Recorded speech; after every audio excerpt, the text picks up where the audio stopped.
Olá, continuemos os nossos estudos nas parábolas do Senhor Jesus Cristo. Hoje eu gostaria de convidar você a abrir no Evangelho de Mateus, no capítulo 25, a partir do versículo 31. Nós vamos falar aí a respeito da parábola do grande julgamento. Vamos fazer essa leitura então, e na sequência nós vamos conversar um pouquinho a respeito desse texto da palavra do Senhor. A palavra de Deus diz assim: quando o Filho do Homem vier em sua glória com todos os anjos, ele se assentará em seu trono na glória celestial. Todas as nações serão reunidas diante dele e ele separará umas das outras, como o pastor separa ovelhas dos bodes. E colocará as ovelhas à sua direita e os bodes à sua esquerda. Então o rei dirá aos que estiverem à sua direita: venham, benditos de meu Pai. Recebam como herança o reino que foi preparado para vocês desde a criação do mundo. Pois eu tive fome e vocês me deram de comer. Tive sede e me deram de beber. Fui estrangeiro e me acolheram. Necessitei de roupas e vocês me vestiram. Estive enfermo e cuidaram de mim. Estive preso e me visitaram. Então os justos lhe responderão: Senhor, quando te vimos com fome e te demos de comer, ou com sede e te demos de beber? Quando te vimos como estrangeiro e te acolhemos, ou necessitado de roupas e te vestimos? Quando te vimos enfermos ou preso e fomos te visitar? O rei responderá: digo a verdade. O que vocês fizeram a algum dos meus menores irmãos, a mim o fizeram. Então ele dirá aos que estiverem à sua esquerda: malditos, apartem-se de mim para o fogo eterno preparado para o diabo e seus anjos, pois tive fome e vocês não me deram de comer, tive sede e nada me deram para beber, fui estrangeiro e vocês não me acolheram, necessitei de roupas e não me vestiram, estive enfermo e preso e vocês não me visitaram. Eles também responderão: Senhor, quando te vimos com fome, ou sede, ou estrangeiro, ou necessitado de roupas, ou enfermo, ou preso, e não te ajudamos? Ele responderá: digo a verdade, o que vocês deixaram de fazer a algum destes mais pequeninos, também a mim deixaram de fazê-lo. A estes irão para o castigo eterno, mas os justos para a vida eterna. Vejamos aqui então um pouquinho sobre esta parábola.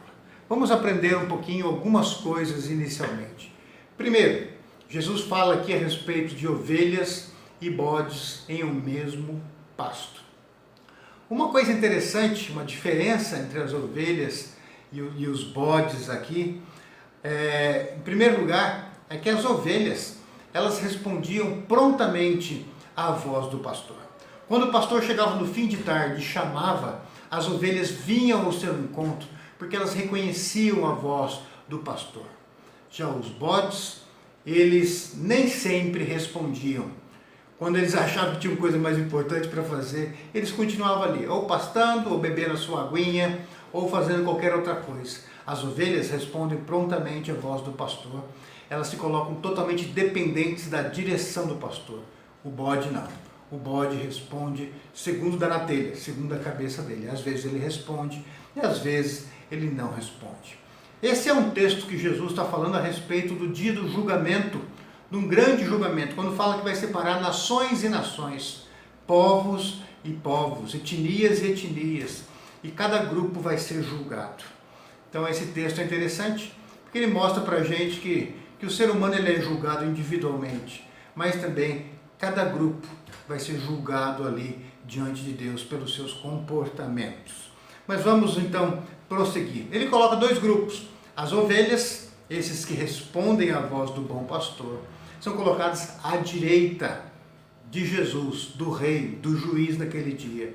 E à esquerda é colocado os bodes, aqueles que não ouvem a voz dele ou ouvem só quando querem, mas são senhores da sua própria vida e a voz do pastor não faz tanta diferença para eles. E Jesus começa então falando a respeito das ovelhas, do povo dele, daqueles que ouvem a sua voz e o respeitam como Senhor. Ele fala: venham benditos do meu Pai, recebam como herança o reino que foi preparado para vocês desde a criação do mundo. Jesus está dizendo: olha, o Pai preparou um reino eterno para vocês. Um reino maravilhoso, onde não existe morte, não existe sofrimento, não existe dor, não existe injustiça, existe comunhão perfeita da criatura com o Criador, da criatura, do homem, do ser humano com ele mesmo, ou seja, paz perfeita, harmonia perfeita. E Jesus fala: venham, chegou a hora de vocês entrarem para este reino de harmonia, de paz e de alegria abundante e eterna.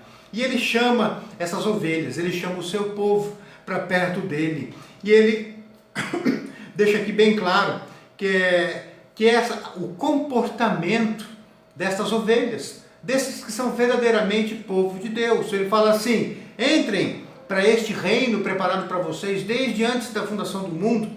Ele fala assim: porque eu tive fome e vocês me deram de comer, eu tive sede, vocês mataram a minha sede, eu estava enfermo, vocês cuidaram de mim, eu estava preso, vocês foram me visitar. E ele começa a colocar estas coisas a respeito dessas ovelhas, e é muito interessante que essas ovelhas agora, esses que são verdadeiros discípulos de Jesus, olham para ele e falam assim: mas espera aí, quando, Senhor, que você teve fome e nós te demos comida? Quando você teve sede, nós matamos a tua sede? Quando você estava enfermo e nós fomos te visitar? Quando que você estava preso e nós fomos lá para te fortalecer, para te dar uma palavra de ânimo, para estar ao seu lado? Quando, Senhor, que nós fizemos isto? E aí Jesus fala: cada vez que vocês fizeram a um desses pequeninos, é a mim que vocês fizeram. Cada vez que vocês viram uma pessoa com sede e deram um copo d'água, era para mim que vocês estavam fazendo. Quando vocês viram alguém com fome e alimentaram este faminto, era a mim que vocês estavam alimentando. Porque essas pessoas é minha imagem e semelhança. E amando essas pessoas, vocês me amaram. E honrando essas pessoas, vocês me honraram. E salvando essas pessoas de suas dores, das suas enfermidades, era a mim que vocês também estavam curando. Veja só que interessante. Estas ovelhas, esses verdadeiros discípulos de Jesus, esses que são os verdadeiros crentes aqui nesse texto, é interessante que eles não percebiam os atos de justiça, de bondade, de caridade que eles faziam. Então, essa bondade não era algo forçado, mas era algo natural. Era fruto de gratidão, da nova natureza que eles receberam em Cristo Jesus. As boas obras, a caridade, os atos de amor, os atos de justiça, os valores do reino dos céus, eles manifestavam isso, porque isso estava dentro deles. E eles faziam isso. Por isso, quando Jesus fala: olha, quando eu tive sede, vocês me deram água, quando eu tive fome, vocês me alimentaram. Mas quando que nós fizemos isso? Eles nem perceberam. É como você perguntar, dizer para uma vela: obrigado pela luz que você emitiu para iluminar o meu caminho. Espera aí, quando que eu emiti luz? Ela simplesmente irradia aquela luz e ela ilumina o caminho dos outros. Por quê? Porque está nela fazer aquilo. É natural. Veja só, a ovelha, ela responde à voz do pastor, não é porque ela recebeu um sermão com aquela exortação daquele pastor bem bravo e exortando, falando: você tem que escutar Jesus, segue, cabeça oca, segue Jesus. Não é isso. A ovelha segue porque faz parte da natureza dela ouvir a voz do pastor, reconhecer a voz do pastor e seguir o pastor. O verdadeiro crente, portanto, ele não é salvo pelas suas obras, mas ele tem obras porque faz parte da nova natureza que ele recebeu de Jesus. Ele olha o seu semelhante com sede e ele dá água. Ele olha o seu semelhante com fome e ele alimenta. Ele olha o seu semelhante com frio e ele veste o seu semelhante. O seu semelhante está desesperado na prisão, ele vai visitar, consolar, fortalecer. Porque faz parte da natureza de Cristo nele agora. Porque ele foi feito uma nova criatura em Cristo Jesus. Agora, estas obras mostram que ele, de fato, é um seguidor de Jesus. O bode, queridos, como eu disse anteriormente, às vezes ele ouve a voz do pastor e vai, mas muitas vezes ele ouve e não vai. O bode, quando ele faz uma caridade para conseguir algo em troca, para conseguir um favor, para conseguir uma bênção futura, mas a ovelha faz e não percebe.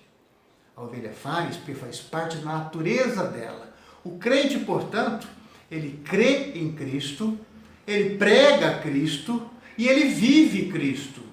E tudo isso faz parte de quem ele é. Um crente, um discípulo de Jesus Cristo. E ele não percebe quando ele faz suas boas ações. Ele não percebe que ele está crendo muitas vezes. Ele não percebe que ele está evangelizando, pregando e fazendo discípulos. E ele não percebe que ele está vivendo como Cristo, mostrando Jesus nas suas palavras, nos seus atos, na sua caridade, na sua bondade, na sua compaixão, na sua misericórdia de alcançar aquele miserável que está sem esperança e sem força. E é isso que Jesus fala agora para eles. Venham, entrem no reino que o Pai preparou para vocês. Entrem no reino que a Trindade Santa planejou para vocês desde a eternidade. Para que vocês tenham comunhão perfeita uns com os outros. E também todos vocês com a Trindade, com o Criador, com Deus Pai, Filho e Espírito Santo. Mas tem um segundo público aqui. Aqueles que são colocados à esquerda, à direita, os cordeiros, aqueles que são verdadeiros crentes, aqueles que ouvem a voz do pastor e honram o pastor e seguem o pastor, e têm prazer de seguir o pastor, e está neles o seguir o pastor. Mas à esquerda de Jesus foram colocados os bodes, aqueles que estão pastam no mesmo pasto das ovelhas, crescem junto no mesmo mundo, às vezes nas mesmas igrejas, mas não são ovelhas, são bodes. Porque eles ouvem a voz do pastor e não reconhecem o pastor como o Senhor de suas vidas. Eles ouvem a voz do pastor, mas às vezes eles não respondem, porque eles acham que eles sabem melhor o que é bom para eles do que o pastor. Eles não se submetem à soberania, ao senhorio desse pastor. Mas eles fazem o que dá na telha. Estão no mesmo pasto, às vezes nas mesmas igrejas. Só que a voz do pastor não é tão importante para eles, porque eles não são ovelhas, eles são bodes. Se consideram senhores das suas vidas. E é interessante que Jesus agora não fala benditos, abençoados, mas chama esses de malditos, amaldiçoados. Muitas vezes nós não conseguimos compreender a realidade disso.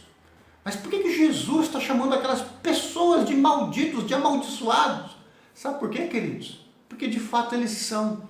Porque quando eles viram as costas para o bom pastor, porque quando eles viram as costas para o senhorio de Jesus sobre as suas vidas, não é que Deus está os amaldiçoando, mas eles se tornam amaldiçoados porque no momento que eles se afastam daquele que é a origem de todo bem, o abençoador. E Jesus os chama, então aqui, de malditos, de amaldiçoados, e fala, olha, se apartem de mim. É isso que vocês sempre quiseram. Então se apartem de mim e vocês agora vão para o fogo eterno. E é interessante que lá para as ovelhas Jesus fala, entrem agora no reino que o Pai preparou para vocês desde antes da fundação do mundo. E agora para esses ele fala assim, entrem no fogo do inferno, que Deus preparou para o diabo e para os demônios. Não foi preparado para essa turma, mas essa turma, quando não ouviu a voz do pastor, quando deu as costas para o bom pastor e se tornaram malditos porque saíram de perto do abençoador, agora eles estão indo para onde o líder deles os levou, os conduziu durante toda a vida. E agora eles estão indo também para junto desse seu líder, o diabo. E lá eles vão perecer com o diabo eternamente no inferno. Não é um purgatório. Não é uma prisão temporária para pagar uma dívida, mas é um local eterno, uma separação eterna de Deus. Se o céu é o local perfeito, onde não existe nenhum sofrimento, nenhuma injustiça, nenhuma dor, não existe morte, não existe enfermidade, não existe mais nada disso, porque lá Deus se encontra de forma plena na vida de todos que lá habitam. O inferno é o local onde Deus vai se retirar completamente. Então, até estes que viveram sem Cristo, quem sabe foram até religiosos, quem sabe foram até felizes por ter um bom carro, uma boa profissão, quem sabe foram até um médico bem-sucedido, um advogado bem-sucedido, um político rico que curtiu a vida doidado, quem sabe era até alguém que frequentava uma boa igreja, mas ouvia a voz de Jesus só de vez em quando, quem sabe pessoas que tiveram momentos de alegria na sua vida, mas agora que vão ser lançados no inferno, onde Deus não habita, estes vão provar de uma realidade horripilante, inimaginável, um local onde por Deus estar ausente e se retirar, porque afinal é isso que essas pessoas sempre quiseram, sair de perto da voz do Cordeiro de Deus. Agora é um local onde não existe nada de paz, até aquela paz que eles tinham por causa do dinheiro, por causa de qualquer coisa, vai ser retirada deles. A alegria que eles tinham por causa de qualquer outra coisa não vai existir mais. Se existir alguma comunhão, algum bom relacionamento com algum tipo de pessoa, lá não há espaço para isso. É sofrimento pleno, absoluto, perfeito por toda eternidade. Então o inferno é real, sim. As pessoas não gostam que fala disso, mas é real. E é por isso que nós temos que pregar o evangelho também, porque existe o milagre também de bodes sendo transformados em ovelhas, porque os impossíveis dos homens são os possíveis de Deus. Aqueles que um dia davam as costas para Jesus e não ouviam a sua voz e não se colocavam debaixo do senhorio dele, hoje se tornaram ovelhas pela obra de Deus, são novas criaturas em Cristo e agora estão convidadas a um dia, quando Jesus voltar, a entrar na morada de Deus, no reino dos céus, que foi preparado para nós eternamente. Mas estes que são os bodes, que viveram segundo a sua própria vontade, que estavam no mesmo pasto, como eu disse, vivem nesse mesmo mundo, muitas vezes frequentam as mesmas igrejas, às vezes exercem até papéis de liderança. Vou dizer uma coisa para vocês, tem pastores e até missionários, muitas vezes, que se acham tão crentes, que estão com as suas igrejas, mas, na verdade, se tornaram profissionais da área e não vivem debaixo do senhorio de Jesus. Eles vivem uma religiosidade, um ritual religioso, com coisas que devem ser cumpridas simplesmente. Tantas orações por dia, tantas rezas, tantas, não é isso? E aí eles cumprem tudo isso, mas o senhorio de Jesus não é uma realidade, porque eles não se prostraram diante do rei para viver ou para morrer, para consagrar tudo que eles são, tudo que eles têm a Jesus. Estes bodes, esses que estão à esquerda de Jesus, Jesus fala, vocês vão queimar no inferno agora por toda a eternidade, porque eu tive fome e vocês não me deram de comer, eu tive sede e vocês não me mataram a minha sede, não me deram água, eu estava com frio, vocês não me vestiram, eu estava preso, vocês não foram me visitar. E veja que interessante, os bodes também não conseguiram perceber o mal deles, assim como as ovelhas não perceberam o bem que elas fizeram ao próximo, o bode, ele não percebe o mal que ele faz. Vou dizer uma coisa para vocês, não está aqui no texto, mas agora de experiência prática de vida pastoral. O bode, ele não percebe, como diz o texto, o mal que ele faz, mas ele gosta muito de colocar em edital o bem que ele faz, a caridade que ele faz, a roupa que ele leva para o doente, para a pessoa que está com frio, o remédio que ele leva para o doente, ele vai tirar foto, vai colocar ali, porque ele quer mostrar para ele e para os outros que ele é bom. Mas isso é como um ritual religioso, isso é como uma troca de favores, como se ele pudesse conquistar o favor de Deus. Mas na verdade ele continua sendo bode, porque ele não se coloca debaixo do senhorio de Jesus. Ele tem momentos de caridade para conseguir algo futuro, para mostrar que ele é bonzinho, para tentar mostrar, até provar para ele mesmo que ele tem uma espiritualidade sadia. Então, ele se esforça para fazer o que é bom, para conseguir algo no futuro. Não como a ovelha que faz com naturalidade, como algo que é fruto de gratidão, de adoração a Jesus Cristo, de amor ao próximo. Não, ele faz para conquistar algo, o bode faz para conquistar algo. Mas o mal que ele faz, ele não percebe. Jesus fala, eu tive fome, você não me deu comida. Mas quando você teve fome, eu não te dei comida? Quando você viu o outro com fome. Ah, mas aquele dinheiro, sabe, Jesus? Eu estava juntando para comprar uma camisa legal para mim. Pois é, mas a tua camisa podia esperar, que tinha outras 130 no seu armário. Mas a fome daquele não podia esperar. Eu tive sede, você não me deu água. Mas quando, Jesus, você teve sede? Quando passou aquela pessoa na frente da tua casa, pedindo um pão e um copo d'água, e você estava com a tua vida muito corrida, porque você tinha um trabalho da universidade para entregar e você não fez. E aquela pessoa estava com uma fome incrível, mas a sede que ela estava, você não tem ideia. E você rejeitou um copo d'água para ela. E quando você fez isso a mim.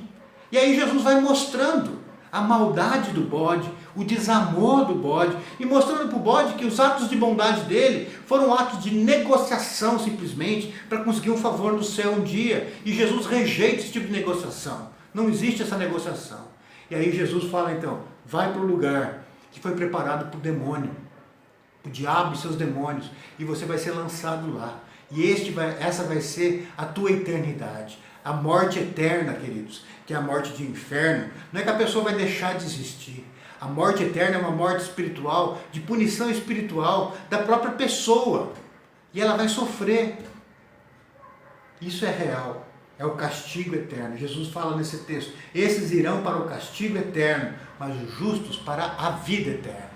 E aí está a diferença entre a ovelha e o bode. O justo e o ímpio. E o justo aqui que eu digo é aqueles que foram justificados pela obra de Jesus no Calvário. E o ímpio é aquele que não reconhece a obra de Jesus no Calvário e então não se submete ao senhorio de Jesus. Porque você só pode chamar Jesus de Salvador se antes você disser que Ele é o teu Senhor. Por isso que na igreja muitas vezes a gente fala é Jesus Cristo nosso Senhor e Salvador. Essa é a ordem. Porque se Ele não é o teu Senhor, Ele também não é o teu Salvador. Porque somente aqueles que reconhecem o senhorio de Jesus, que são as ovelhas, que são os verdadeiros discípulos, que são aqueles salvos que irão habitar na presença do Pai eternamente. Mas aqueles que até querem chamar Jesus de Salvador, mas não se submetem ao senhorio dele, são os bodes, que são os senhores da sua própria vida. Esses um dia serão julgados e condenados e lançados no inferno. Então, queridos, eu quero te exortar a fazer uma avaliação da sua fé hoje. Avalie a tua fé, olhando para a forma que você se relaciona com o teu próximo. Você não é salvo pelas tuas obras, mas as tuas obras mostram se a tua fé é autêntica. Se o próximo tem um local de honra na tua vida, é porque Jesus ocupa um lugar de honra na tua vida. Mas se está muito preocupado com as suas coisinhas e o próximo vem como, se sobrar um tempo eu faço, se sobrar um dinheiro eu ajudo, então, de repente, Jesus não é o teu Senhor. E se Ele não é o teu Senhor, Ele não é o teu Salvador. Está na hora de se quebrantar, reconhecer o teu pecado e recomeçar a tua fé do zero, mas agora da forma correta, tendo Jesus como Senhor. E se Ele é o Senhor, você vai amar o próximo, que foi feito imagem e semelhança de Deus em Cristo Jesus. Analisemos a nossa fé, olhemos para dentro. Se for para nós nos condenarmos hoje, é melhor você se sentir condenado hoje, mas fazer uma avaliação sincera e se entregar a Jesus e ser salvo no final, do que você fugir da verdade hoje. Não querer ouvir palavras como essa que agridem, que mexem com a gente, que fazem a gente pensar em inferno e condenação eterna. Mas se você ignorar isso hoje, para ter paz no teu coração, e se fazer surdo, se fizer surdo hoje, você pode ser condenado na eternidade. Então, alcancemos essa maturidade hoje. Avaliemos a nossa fé. Vejamos como nós nos relacionamos com o próximo. E aí nós vamos saber se Jesus é Senhor. Façamos isso, porque senão amanhã nós podemos descobrir que nós estamos à esquerda e não à direita. Podemos descobrir que nós somos bodes e não ovelhas. Então, queridos, que Deus nos abençoe e nos dê sabedoria para olharmos para dentro dos nossos corações e vivermos uma espiritualidade real, verdadeira, para que não tenhamos um susto eterno lá na frente. Que Deus nos abençoe. Amém.